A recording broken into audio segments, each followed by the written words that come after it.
Dear friends, a warm welcome to this one-week national level multidisciplinary faculty development program on research methodology, emerging perspectives, challenges and opportunities organized by Government First Grade College, Badami, Department of Educative Education, Government of Karnataka.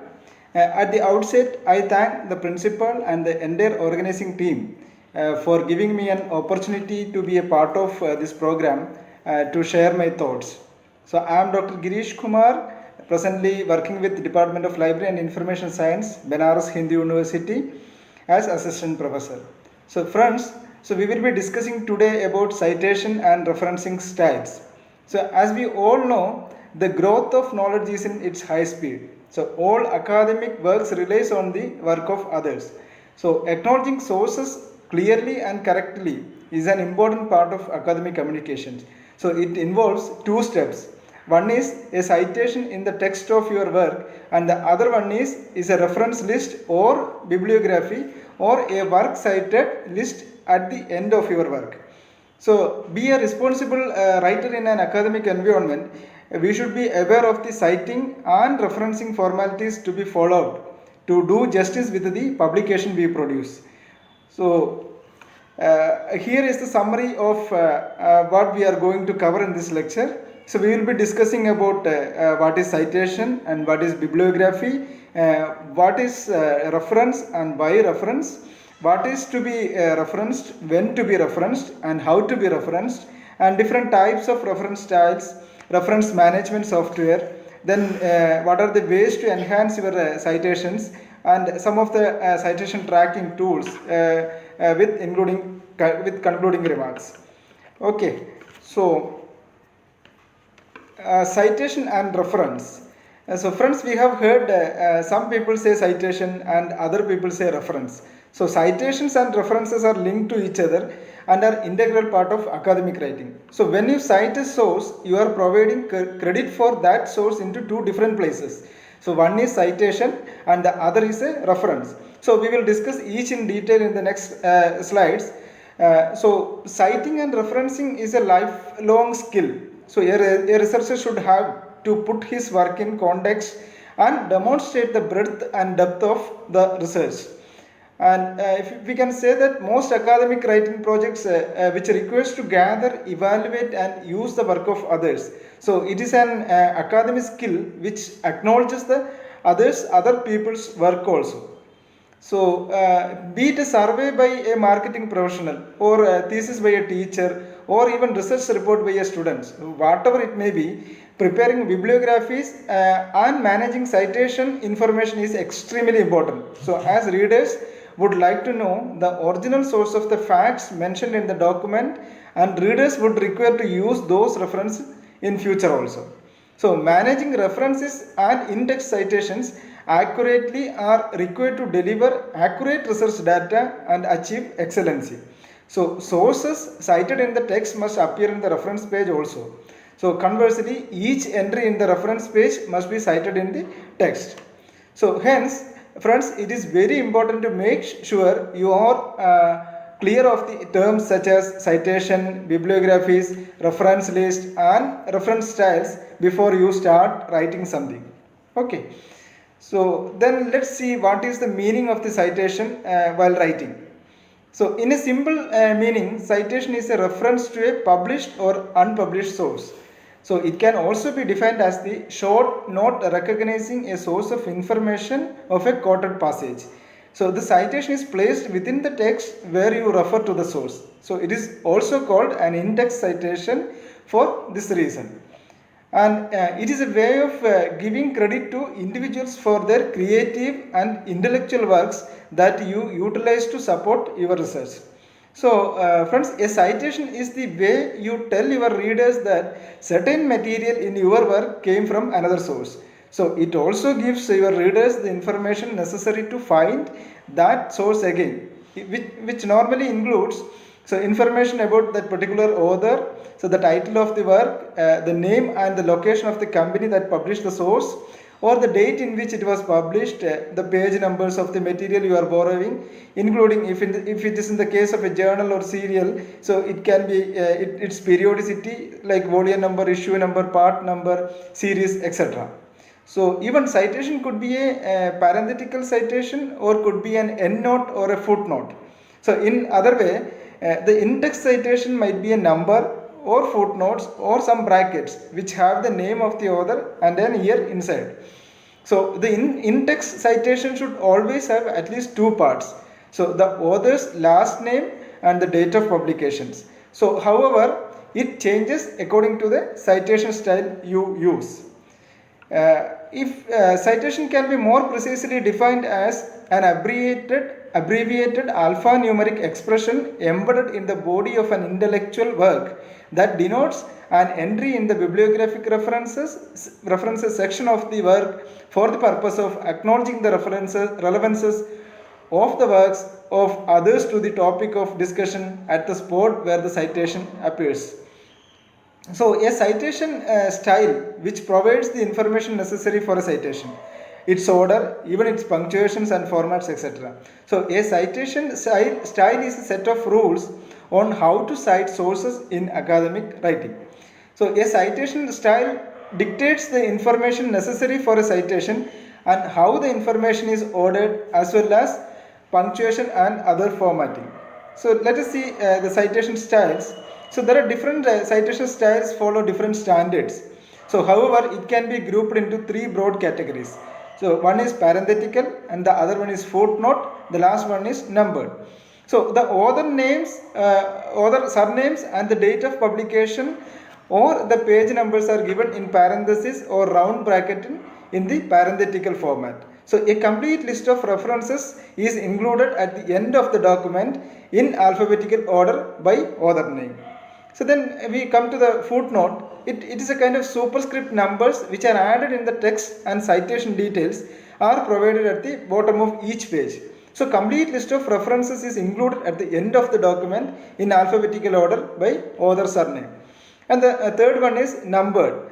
In this, the numbers in the context corresponds to the references in a numerically ordered list at the end of the document will be provided. So sources are numbered in the order they are first cited. And even according to APA style, this is one of the reference style, the document's title will be used if no author is identified. If there is no authors, then document's title can be used. So if you are quoting something directly, you will also include the page numbers at the end of your quote. So different citation styles have different rules for index citations, reference list entries, and sometimes the formatting of the paper also. So the differences can be very subtle. So it's important to carefully check the rules of the style you are using. So index citations differ mostly in the location, its order, and syntax of information about references. Then let's see the purpose of citing. Following are some of the major purposes for citing while you write. So citing is an abbreviated form to reference contents from another author in order to correspond to a bibliographic reference. So every index citation in the document, there must be a corresponding entry in the reference list. And even citing the authors we read shows how we tied others' research and ideas together and how we came to learn about and develop our own ideas and opinions. So citing helps readers to know that a specific piece of information you are providing has a source or author, so other than your own observation or reasoning. So further, let the reader know where you obtained information, so sources can be easily be located and they can consult it also. So in many cases, the strength and credibility of your work which depends on the validity of your sources. So the quality of sources, especially peer-reviewed journals, and your ability to represent those sources clearly without plagiarism. So even if you fail to cite a source or cite improperly or without meaning to do so, the consequences can be just as dire as if you did it on purpose. So especially in the academic and professional settings. So we need to be very careful in such kind of things. So in a document, so referencing is done at two levels. So one is a brief reference in the body of text which is called as index citation, and it is a brief acknowledgement within the paper wherever another words or facts or ideas have been incorporated, or his name must be located at the end of the quoted or borrowed information. And secondly, a detailed reference is provided at the end of the document in the form of a list called as reference list. So then see, dear friends, we always see at the end of the document there will be a heading normally named as reference. It is according to API system, or reference list based on Harvard system. So it appears on left hand side of a new page, separate from the main text of the document, without quotation mark, underlining, etc., and also spaced just like the rest of your report, isn't it? So what is really a reference? So reference are the items you have read and specifically referred to or cited in your work, and your list of sources at the end of the document. In other way, reference is a list of all the sources that have been mentioned or cited in your text. So here only those sources are included which have been mentioned in your in-text citation will be recorded, and the detailed description of the document from which you have obtained your information will be furnished here. And even the referencing is a way of demonstrating that you have done that reading, and all the sources cited in the text must appear in the reference page. So reference list normally contains all the information necessary for the reader to locate those sources to consult them for themselves, similar to how an address for a residence or business enables you to find its location. And also, referencing is a standardized way of acknowledging the sources of information and ideas that we have used in writing documents, which allow the sources to be identified. And it is the complete version of the citation and the reference list at the end of the document, which contains only the items read and specifically cited in the text. So, in total, reference is an obligation of the writer which avoids plagiarism. So, and also keep academic honesty and enable the readers to follow up and understand what the writer has written and the cited author's works. So let us see some of the definitions of referencing. There are some standard definitions given by different researchers. Some are as follows, like Evans defines referencing as the labeling of a material you have drawn from other writers with enough information for the readers to be able to locate the source. And according to Nivilli, referencing is the practice of acknowledging in your own writing the intellectual work of others. So work that has been presented in some way into the public domain. And recently Monash University cited that referencing helps create a map of knowledge, a web of pathways in knowledge, and each researcher helps extend that knowledge. So it means that we don't have to find out everything for ourselves all over again. So we don't have to reinvent the wheel. So in effect, referencing multiplies knowledge exponentially.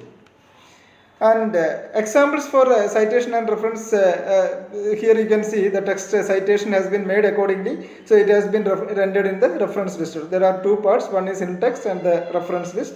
So you can see the difference how it has been rendered. And we have heard about citation and references. Let us just see what is the difference between these two. Let us see some of the characteristics of citation and references for easy understanding. So citation is a specific source that is represented in the body of the document, whereas reference list is the source that is represented at the end of the work. And similarly, citation always appeared in the text region, whereas reference appeared at the end. So citation generally includes a last part of the author name and year of publication, but references gives the complete details. Even citation alone cannot give the original source details. However, reference guides us to the original source. And if a cited document has more than 3 authors, citation will cite up to 3 authors. So whereas reference includes the details of all the authors. And even number of citations in a text is not limited. But reference can include only details of the sources which is cited in the text. So citation is an abbreviated form of reference, whereas reference gives the complete details which is descriptive in nature. And dear friends, we have also heard the word bibliography many times, which is associated with reference. So these terms are often used synonymously, but there is a difference in it meaning between them. So as we have already discussed about reference, let's see its difference with bibliography only. So bibliography is a list of everything you read in preparation for writing an assignment. So whether you found them worth citing in text or not. So there may be many articles which we have been referred but not cited. So these can be listed at the end of our assignment or our document in a bibliography. So these articles should be listed in alphabetical order normally. And here you are allowed to mention the sources which you have used to gather the background information but are not mentioned in your document as in-text citation. So bibliography will include everything you read whether or not you referred specifically to it. And even bibliography can also give an overview of which authors or even documents have influenced your ideas and arguments even if you do not specifically refer to them. So it lists all the sources that you have consulted in your research, and because it includes sources you may not have cited in your work, it is usually arranged alphabetical by surname. So the content in a bibliography may be a work that is cited or consulted or found useful or interested. So also bibliography can be classified under three major headings. One is selected bibliography, another is annotated bibliography, then work cited. And we have already discussed about citation, referencing and bibliography. So have you heard about secondary referencing? So this case happens when an author refers to another author's work and the primary source is not available. So that means for sources that you have not actually seen but which are referred to in another work, so which is called a list of secondary sources, the source you have read in the reference list. So this is in text name the original work and given a citation for the secondary source. Here we can see the just example for that. And then here is a question again. So why do I have to incorporate sources into my paper?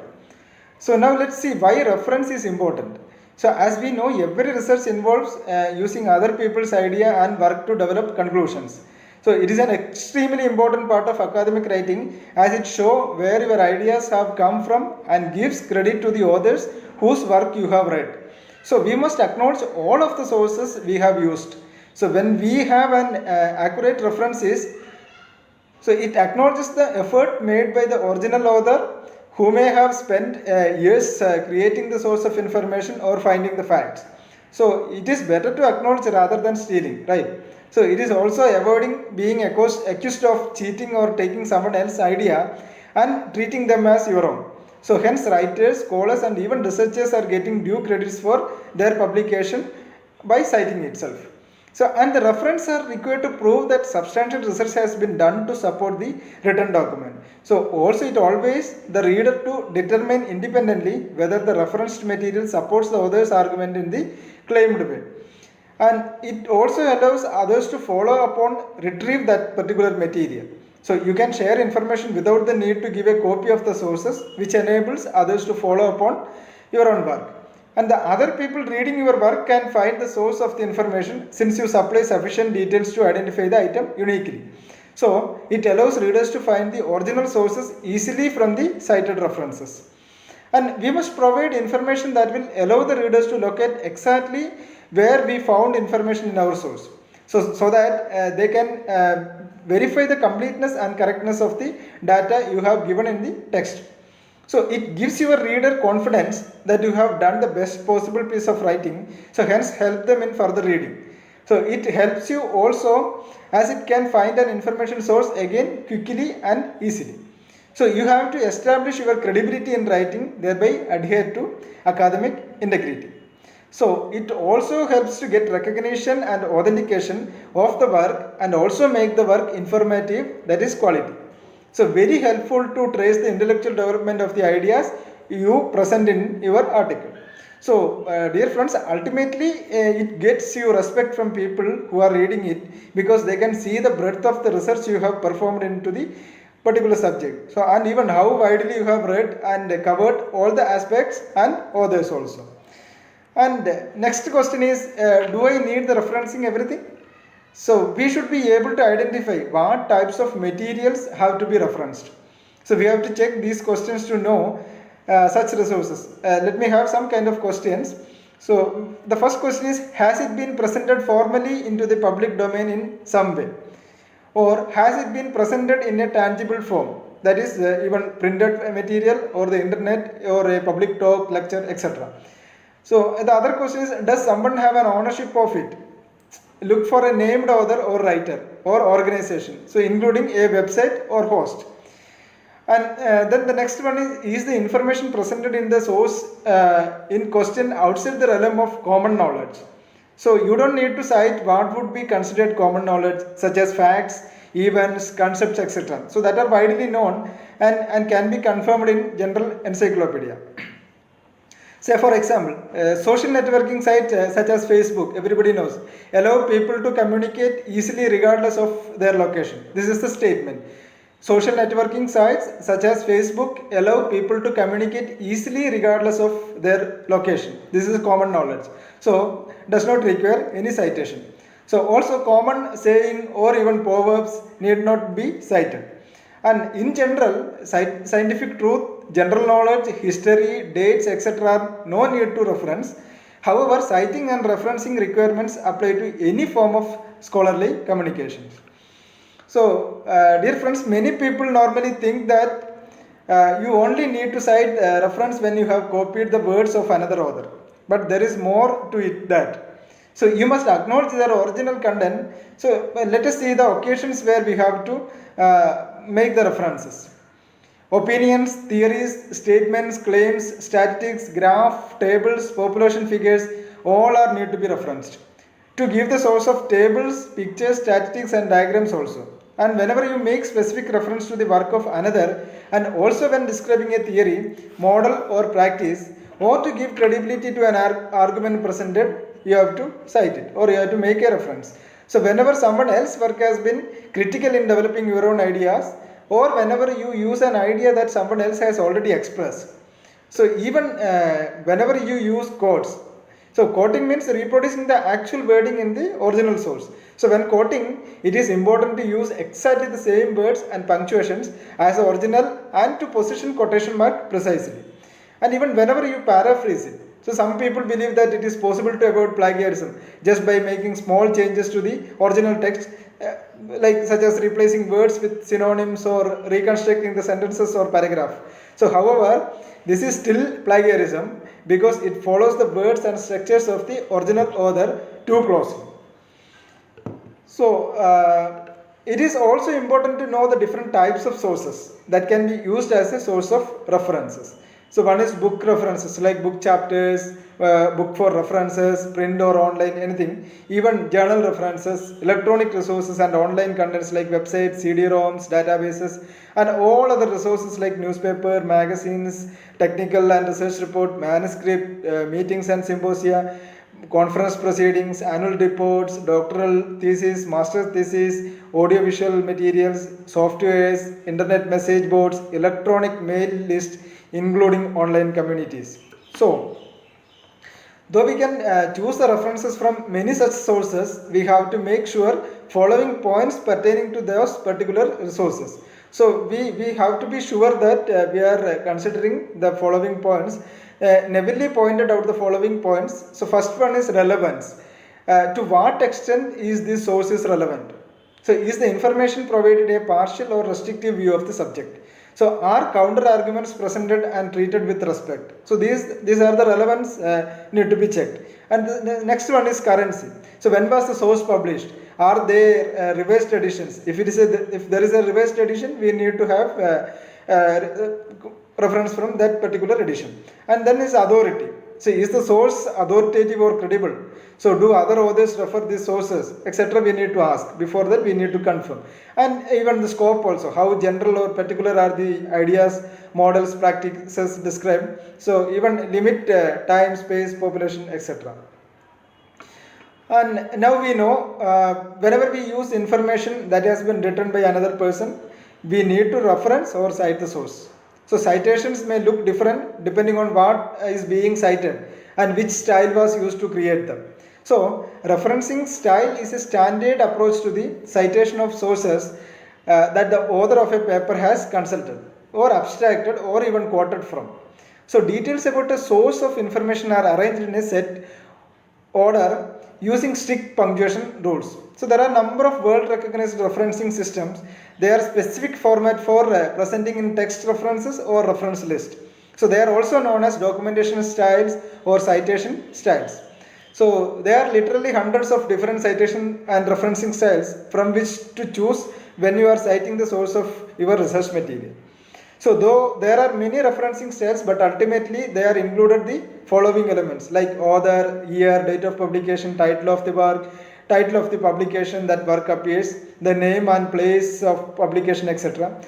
A reference style is a specific format, so presenting in-text references like footnotes or endnotes we have already discussed, and reference list. So we have to choose which referencing style is the right one. So however, most of the time it depends on various factors.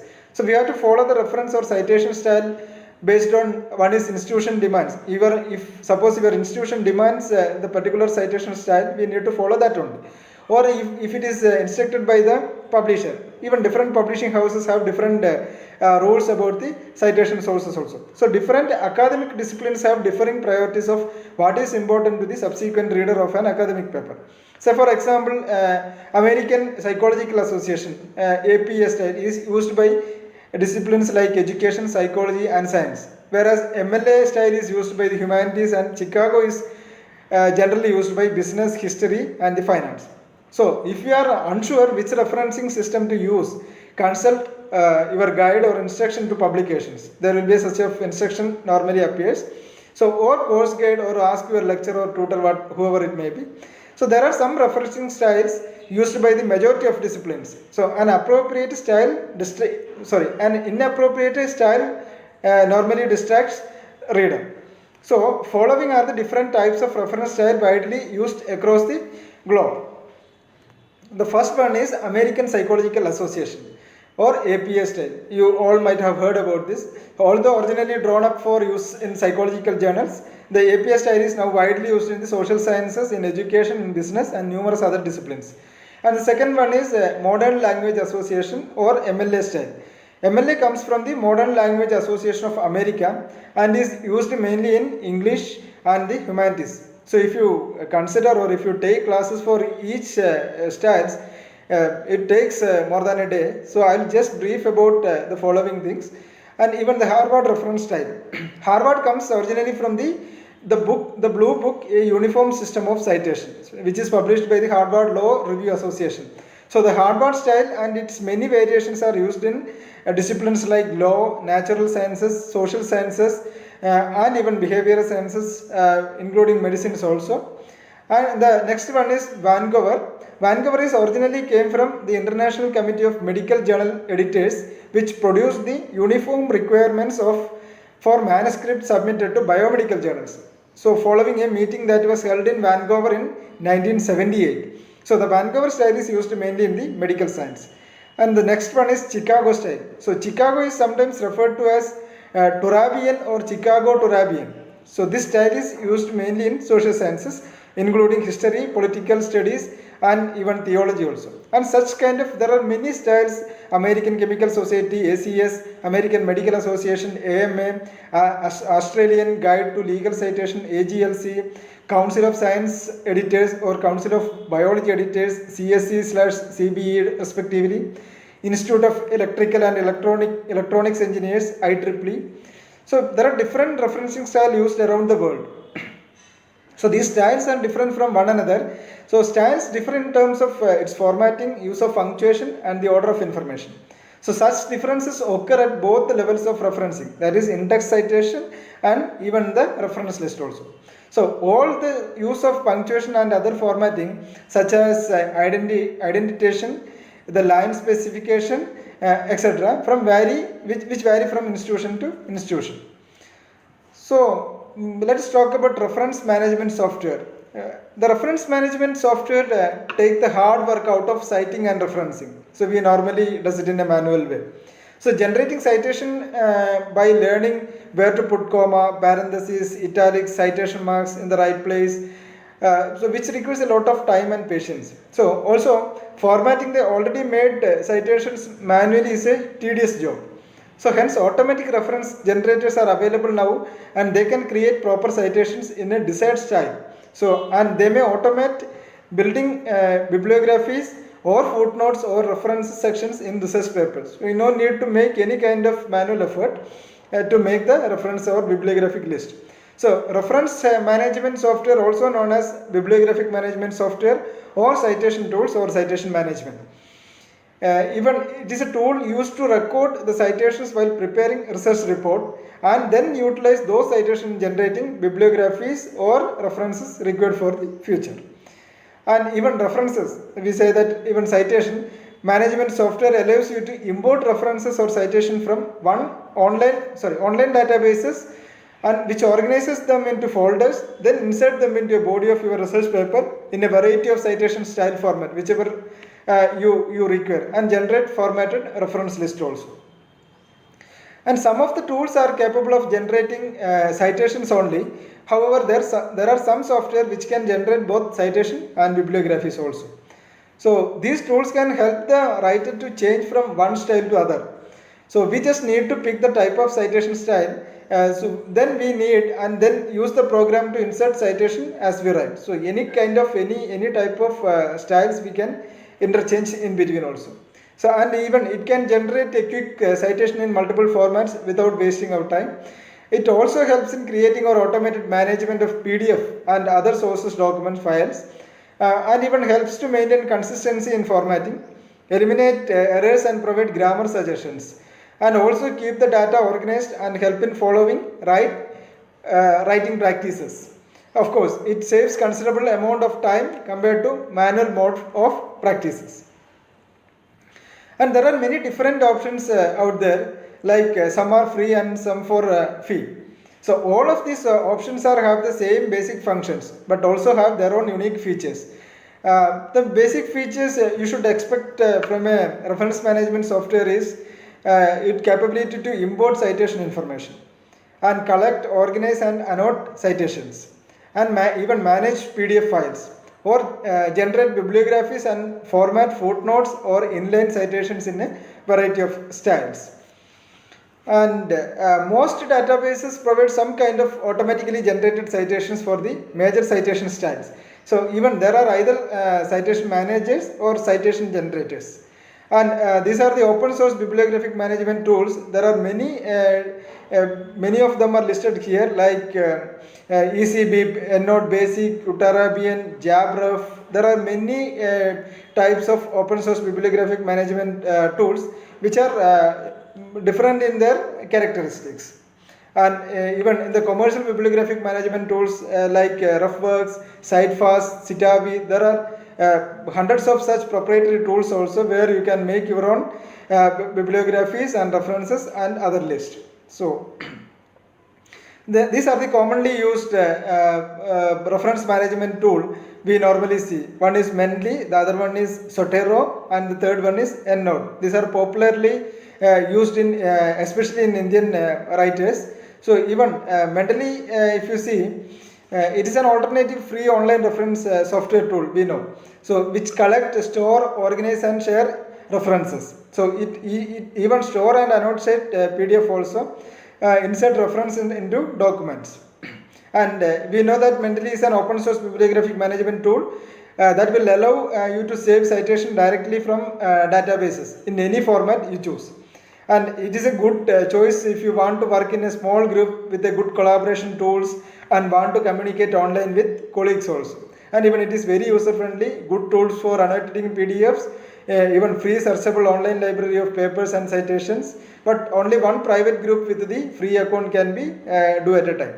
And the next one is Zotero. It is also a free Firefox browser add-on that allows you to collect, manage, store and cite references. So it is an open source bibliographic management tool that allows you to save citations directly from databases in any citation format you choose. So you can also use Zotero to create bibliographies and list of references for term purpose. Even it is a free, just for signing up will do, and keep your account after you make it. So it requires only one time download, that's all. And it has a snapshot feature that lets you cite these alternate formats and other great literature also. It is also like Mendeley, it is very user friendly. It can auto detect items types and even unlimited number of private or public groups, which easily saves web pages also. But only thing is very limited storage space this free account. and good choice if you want to work in multiple groups and freely share resources. You need to save web pages and snapshots also. And the other one is EndNote. It is also a software package that enables you to collect, store, organize references and even create bibliographies in whichever referencing style you require, like Harvard, Chicago, APA style, whatever it may be. So apart from the above these tools, access to several quick citation formats also available. There are different quick citation formats available. So any of these can be used to generate a quick citation in multiple formats using information you enter it. So, and even EndNote has no storage limit, but it's saved to your computer and you always have access to your library. So it is a web-based tool. So as long as you are connected to the internet, you are good to go for that. And now let us see who are the users of reference management tools.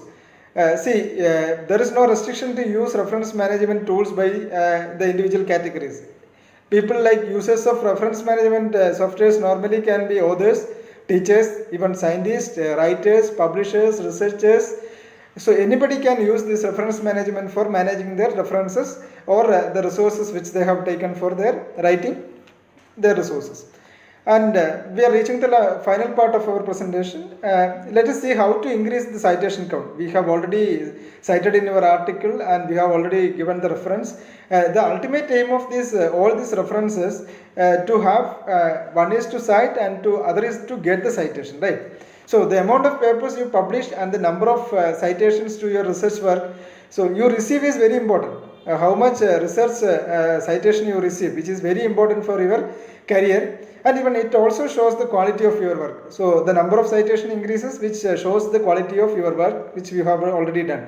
So here there are 10 different ways that can enhance the chances of increasing citation count even for any research. This is general ways that you can enhance your research counts, like the citations. So the first one is cite your own previous works. So it is always a good idea to cite your previous work to the current or ongoing paper, but if the previous one is relevant to your new one, then only you need to cite the same thing. So but it should not be taken as a regular practice for the sake of increasing citations. And the second one is the select unique keywords. So it is always better to choose 4 to 6 important keywords that you feel researchers in your field will be using to search for data. And the third one is keep your name consistent in all your work. So it helps you to get the credit that you deserve. So now unique identifiers and profiles like ORCID ID, then Scopus ID, Researchers ID, etc. All this will help in this regard. So even the fourth one is cross-check your data before you publish it. So proofreading your paper is always better to avoid incorrect information, so which may lead to drop your citations. And the other one is share part of your information to the public, like through various mediums like Wikipedia, blog, SlideShare, where you can just highlight your findings so that people will be able to read before it gets published. And even socialize and present your paper in conferences, etc. So it will boost your visibility to the research work so that the chances of reading your work and accordingly citing will be increases. And the another technique is share and let others know what you are doing. And use online or offline platforms, social network platform, etc. to popularize your work so that other will know that the existence of your work which is already existed, they know. And publish a review. So reviews are considered to be one of the highest qualities of research, and you can even review your own paper and then post it. And cite your colleagues to get cite yourself. So it increases their chances of citing your work also. So there is a kind of mutual understanding. And even publish your work in a well-renowned journal, so to enhance the visibility. So these are the techniques which can increase the citation counts for any research paper. You may practice it. And let us see some of the citation tracking tools like Google Scholar, Academic Search Complete, Web of Science, Scopus.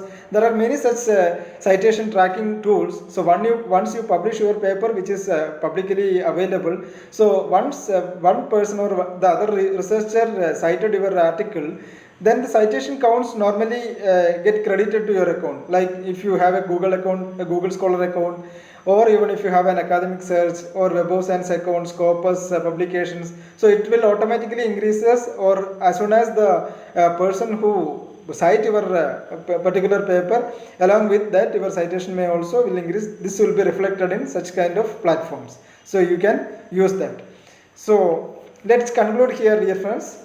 So you may start now or continue writing of your choice and include reliable sources. But remember, whenever we summarize or paraphrase or quote another author's material, so we must properly credit the source. And if we are using another person's idea, we must also cite the source.